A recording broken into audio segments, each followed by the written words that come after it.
క్రైస్తలాడు అందరికీ ఒక 4 రోజుల క్రితం సబ్స్క్రైబ్ చేయొద్దు, వీడియో షేర్ చేయొద్దు, లైక్ చేయొద్దు, కామెంట్లు పెట్టద్దు, నాకు ఏ డబ్బులు వద్దని నేను అన్నాను కదా. నేనేం పెద్ద ఉన్నదాన్ని ఏం కాదండి. మధ్యతరగతి కుటుంబంలో లోయెస్ట్ అన్నమాట. కాకపోతే ఆ మాట నేను ఎందుకు అన్నానంటే, ప్రతి ఒక్క యూట్యూబ్ ఛానల్ సబ్స్క్రైబర్స్తో, వ్యూవర్స్తో ఇట్లాగా డబ్బులు వచ్చేదానికి పెడతారని చెప్పేసి అనుకుంటారు కదా. నేను చేసే దేవుడి పని అయినప్పుడు దేవుడే నాకు అన్నీ ఇస్తాడని ఒక నమ్మకం. మీరు కనుక సబ్స్క్రైబ్ చేయాలన్నా, షేర్లు చేయాలన్నా చేసుకోవచ్చు. డబ్బులు వచ్చేయడానికి వస్తుంది, చూసేవాళ్ళే చూస్తారు.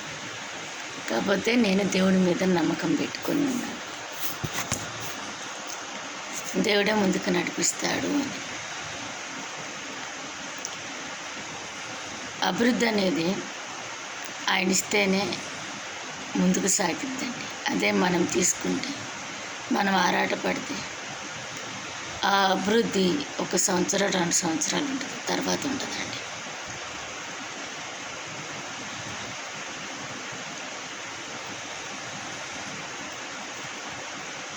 అపోస్తలుడైన పేతురు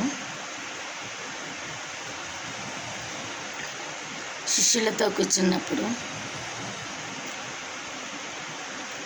ఒక భార్యాభర్తలండి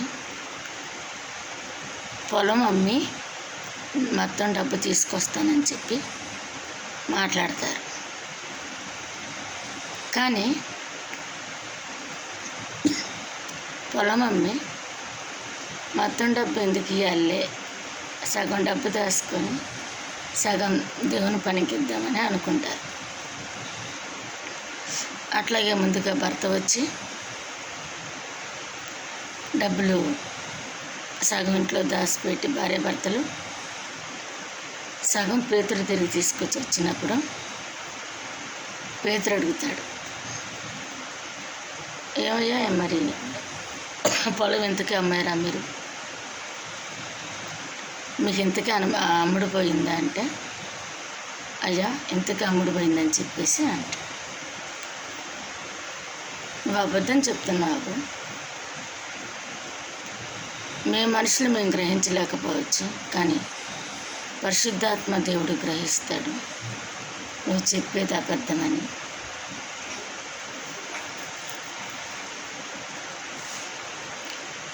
నువ్వు అది గ్రహించుకొని మసులుకొని నువ్వు ఎక్కడైనా డబ్బులు దాచిపెట్టుంటే మొత్తం తీసుకొచ్చి ఇవ్వు.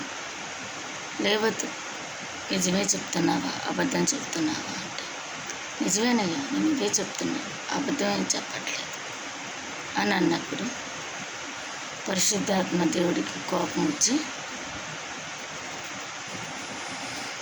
ఆ పొలాన్ని మొత్తుతాడు. అంటే మొత్తడం అంటే చంపబడతాడు.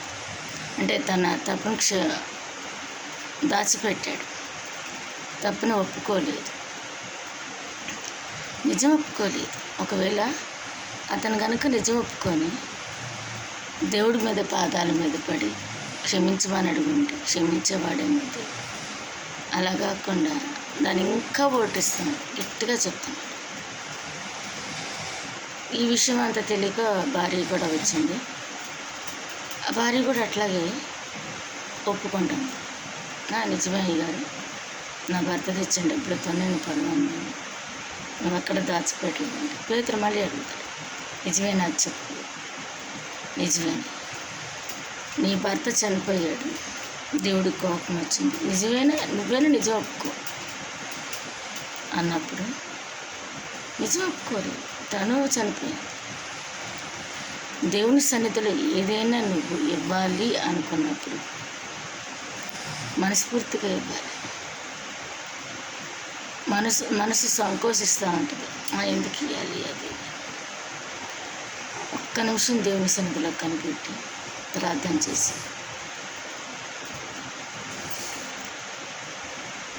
నీ తప్పు నొప్పుకొని ఇస్తే మంచిది, లేదా అసలు అనుకోవద్దు.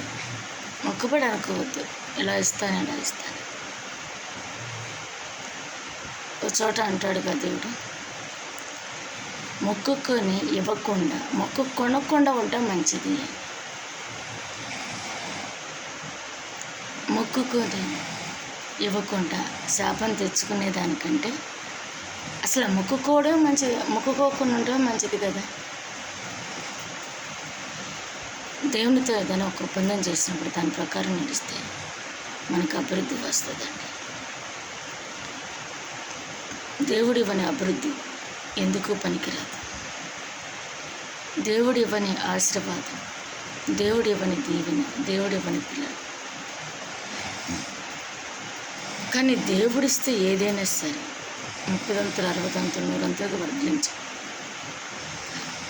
నేను ఆ ఆశీర్వాదం కోసమే చూస్తున్నానండి. నేను ఎవరిని బతిమలాడుకొని సబ్స్క్రైబ్ చేయండి.